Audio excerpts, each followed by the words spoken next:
ವ್ಯಾವಹಾರಿಕವಾಗಿ ಲಾಭ ತಂದುಕೊಡ್ತಕ್ಕಂತಹ ವರ್ಷ ಇದು ನಿಮಗೆ. ಗುರುಬಲ ಅರ್ಧ ವರ್ಷ ಇರೋದಿಲ್ಲ, ಆದರೂ ಕೂಡ ಗುರುವಿನ ಅನುಕೂಲ ಮೇಷರಾಶಿಗೆ ಇರ್ತಕ್ಕಂತಹ ವರ್ಷ. ಇದೊಂದು ವಿಚಿತ್ರ ವಿಷಯ ನಾನು ನಿಮಗೆ ಹೇಳ್ತಾ ಇರೋದು. ಗುರುಬಲ ಇಲ್ಲ ಅಂತೀರಿ, ಆದರೂ ಗುರುವಿನ ಅನುಗ್ರಹ ನಿಮಗಿರ್ತದೆ ಅಂತಂದರೆ ಈ ವರ್ಷ ಗುರುವು ಮಿಥುನ ರಾಶಿ ಮತ್ತು ಕರ್ಕ ರಾಶಿ ವರ್ಷದ ಕೊನೆಗೆ ಡಿಸೆಂಬರಿಂದ ಕೊನೆಗೆ ಸಿಂಹ ರಾಶಿಗೆ ಹೋಗಿ ಪುನಃ ಅತಿಚಾರವಾಗಿ ಪುನಃ ಕರ್ಕ ರಾಶಿಗೆ ಬರ್ತಕ್ಕಂತಹ ಒಂದು ಯೋಗದ ಅಪರೂಪದ ವರ್ಷದಲ್ಲಿ ಇದ್ದೀರಿ.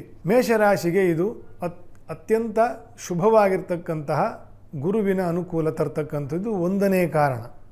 ಎರಡನೇ ಕಾರಣ, ಮಿಥುನ ರಾಶಿಯಲ್ಲಿ ಇರಬೇಕಾದರೆ ಕುಂಭರಾಶಿಯನ್ನು ನೋಡುವುದು ಮತ್ತು ನಿಮ್ಮ ಭಾಗ್ಯಸ್ಥಾನವಾಗಿರ್ತಕ್ಕಂತಹ 9ನೇ ಮನೆಯನ್ನು ನೋಡ್ತಕ್ಕಂಥದ್ದು. ಕರ್ಕ ರಾಶಿಗೆ ಬಂದಾಗ ನಿಮ್ಮ ಕರ್ಮಸ್ಥಾನವನ್ನು ನೋಡ್ತಕ್ಕಂಥದ್ದು ಮತ್ತು ನಿಮ್ಮ ವ್ಯಯ ಸ್ವಕ್ಷೇತ್ರ ಶನಿಯ ಪಾಪನ ಮೇಲೆ ದೃಷ್ಟಿ, ಗುರುವಿನ ದೃಷ್ಟಿ ಬರ್ತಕ್ಕಂಥದ್ದು. ಅದು ಕೂಡ ಒಳ್ಳೆಯ ಸತ್ಫಲಗಳನ್ನು ತರ್ತಕ್ಕಂಥದ್ದು. ನೀವು ಏನು ಅಂದುಕೊಂಡಿದ್ದೀರೋ ಅದು ನೆರವೇರ್ತದೆ ಈ ವರ್ಷ.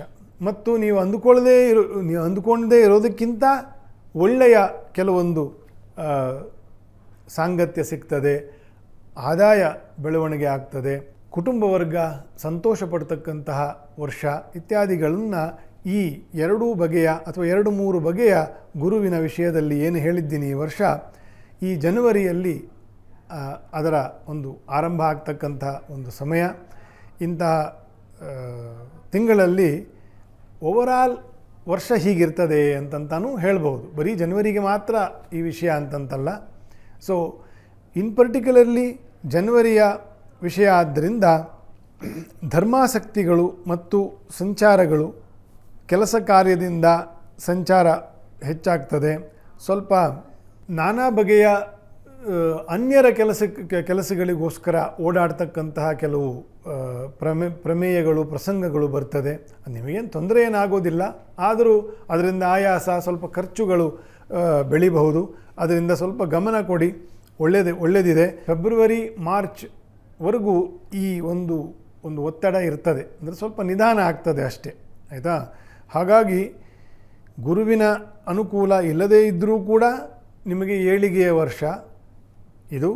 ಜನವರಿ ಆದ್ದರಿಂದ, ಹೊಸ ವರ್ಷ ಆದ್ದರಿಂದ, ಜನವರಿ ಮಾತ್ರ ಆದ್ದರಿಂದ ಸ್ವಲ್ಪ ನಿಧಾನ ಆಗ್ತದೆ.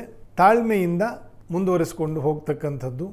ಲಕ್ಷ್ಮೀ ವೆಂಕಟೇಶ್ವರ ದೇವರ ದರ್ಶನ, ತುಳಸಿ ಸಮರ್ಪಣೆ, 10 ಪ್ರದಕ್ಷಿಣೆ, ದೀರ್ಘದಂಡ ನಮಸ್ಕಾರ ಇಂಥದ್ದನ್ನು ನೀವು ಮಾಡ್ತಾ ಹೋಗಬೇಕು, ಒಳ್ಳೆಯದಾಗ್ತದೆ.